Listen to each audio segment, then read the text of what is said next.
que sûrement que beaucoup d'autres personnes aussi, au milieu de nous, ils peuvent aussi avoir les mêmes difficultés. Amen. Et comme Frère Branham le dit, il est du devoir du pasteur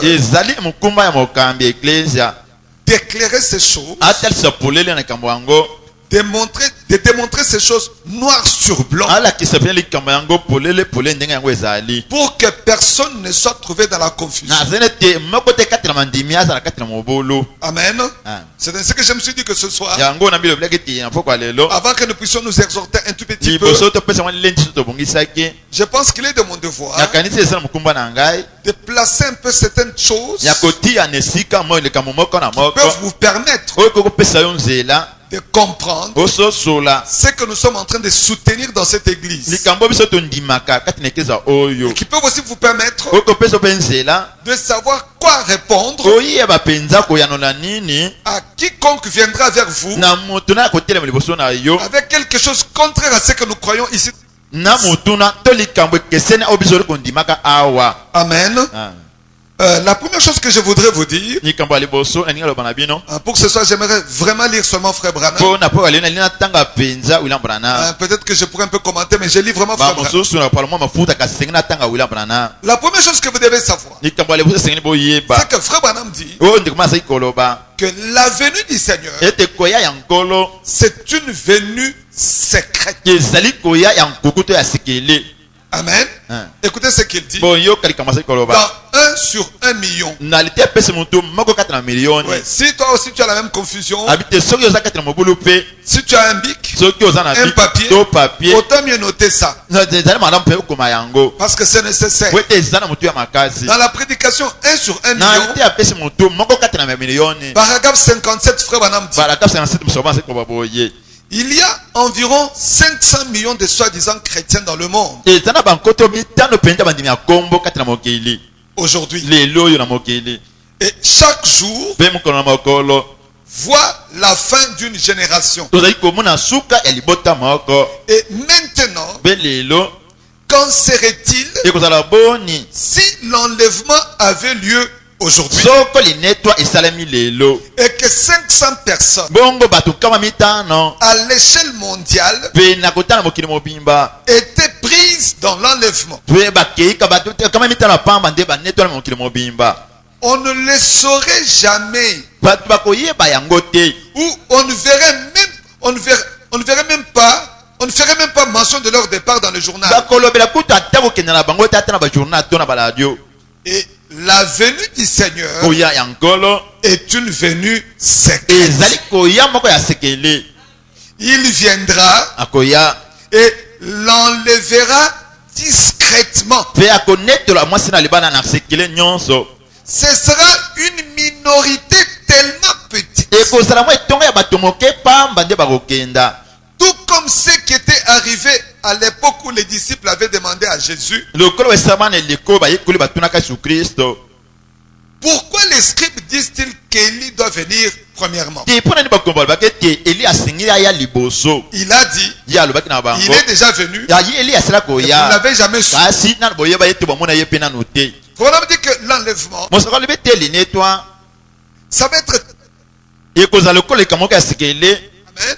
Que les choses vont se passer comme ça s'est passé au temps où le Seigneur Jésus était sur la terre.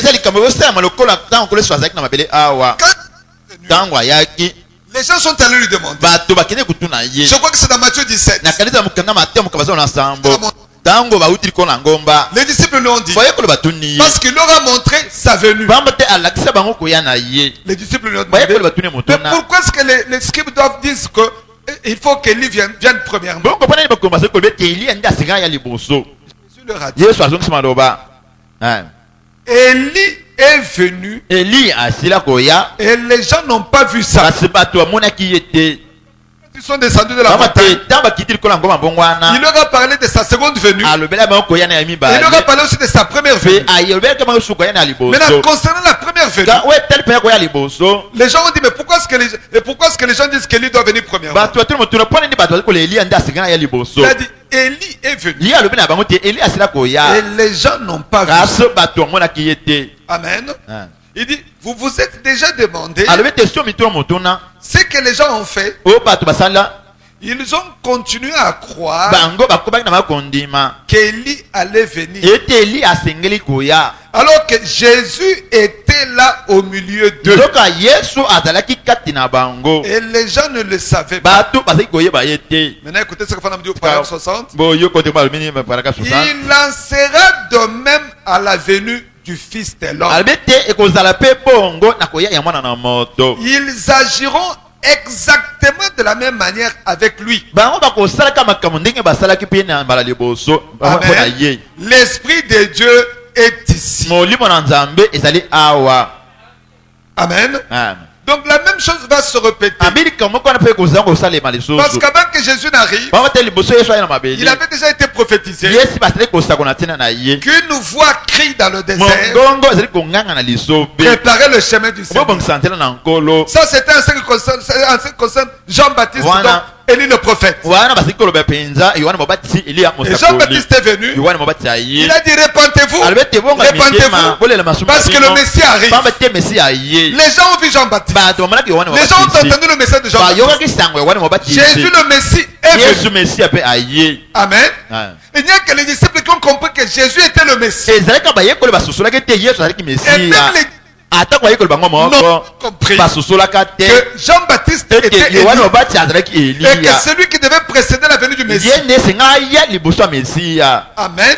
C'est ainsi que Frère Branham dit, la même chose va se répéter à sa seconde venue. Parce que pour la seconde venue, il a été dit, voici je vous enverrai Élie le prophète.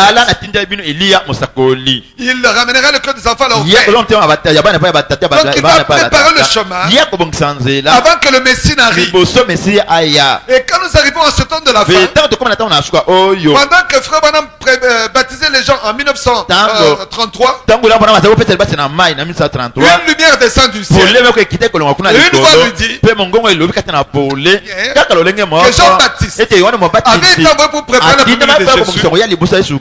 Je t'envoie comme précurseur de la... Amen. C'est arrivé. C'est-à-dire que oui, c'est lui qui doit présenter le Messie. Mais est-ce que dit, les gens ne verront pas ça. Continuons. Dans le 4e saut, Frère Branham dit ceci. Frère Branham dit, observez Christ. Plutôt, commençons par, il dit, il vient 3 fois. Paragraphe 210. Le 4e saut. Il vient 3 fois. Christ est en 3. Regardez comment il vient. Observez Christ. À sa première venue, il est venu en tant que mortel pour verser son sang et mourir. Ce n'est pas vrai? Ça, c'est sa première venue. La deuxième venue, c'est l'enlèvement. Nous le rencontrons dans les cieux, immortel. Amen. À sa troisième venue, il est le Dieu incarné. Dieu Emmanuel pour régner sur la terre. C'est exact. 3 seulement. Amen. La première fois, il est venu en tant que Emmanuel. Il est venu plutôt en tant que mortel. Amen. Hoffman, quand nous regardons Hoffman, le fils de Marie, quand il est venu, ça c'était pour verser son sang. C'est ça la première venue. Amen. Dans la seconde venue, il vient pour l'enlèvement. Amen. Nous le rencontrons dans les airs. La troisième fois, il vient en tant que Dieu Emmanuel pour régner sur la terre. Et là, c'est dans le millénium. Amen. On me dit encore quelque chose. Dans la demeure future. Paragraphe 375. On me dit Jésus vient 3 fois. Il est venu une fois pour racheter son épouse. Amen. La fois d'après, pour prendre son épouse. La fois d'après, il vient avec son épouse. Est-ce que c'est clair? Est-ce que c'est clair? Jésus vient 3 fois. La première fois, pour racheter son épouse, verser son sang. La deuxième fois, pour prendre cette épouse. La troisième fois, pour régner avec cette épouse. Amen. Maintenant, dans la brèche entre les 7 âges de l'église et les 7 sceaux, paragraphe 29, Frère Branham dit ceci. Il dit ce livre scellé de 7 sceaux est révélé au temps des 7 tonnerres d'Apocalypse 10. Maintenant, Frère Branham dit prenons donc Apocalypse 10 un instant pour que vous puissiez le comprendre. Il dit bon, ceci se passe au temps de la fin. En effet, écoutez, je vis un autre ange puissant qui descendait du ciel, enveloppé d'une nuée. Au-dessus de sa tête, l'arc-en-ciel. Comment il dit? Si vous remarquez, c'est Christ. Vous voyez? En effet, dans l'Ancien Testament, il était appelé l'âge de l'alliance. Branham dit, et il vient tout droit aux Juifs. Il vient aux Juifs. Car pour ce qui est de l'église, c'est terminé. Amen. Et son visage comme le soleil. Et ses pieds comme des colonnes de feu. Paragraphe 31, il dit. Vous vous souvenez de cet ange dans Apocalypse 1? C'est la même chose. Un ange, ça veut dire un messager. Et il est le messager pour Israël. Voyez, l'église a été enlevée. Vous voyez là? Ou plutôt, elle est sur le point d'être enlevée. Amen. Amen. Vraiment dit par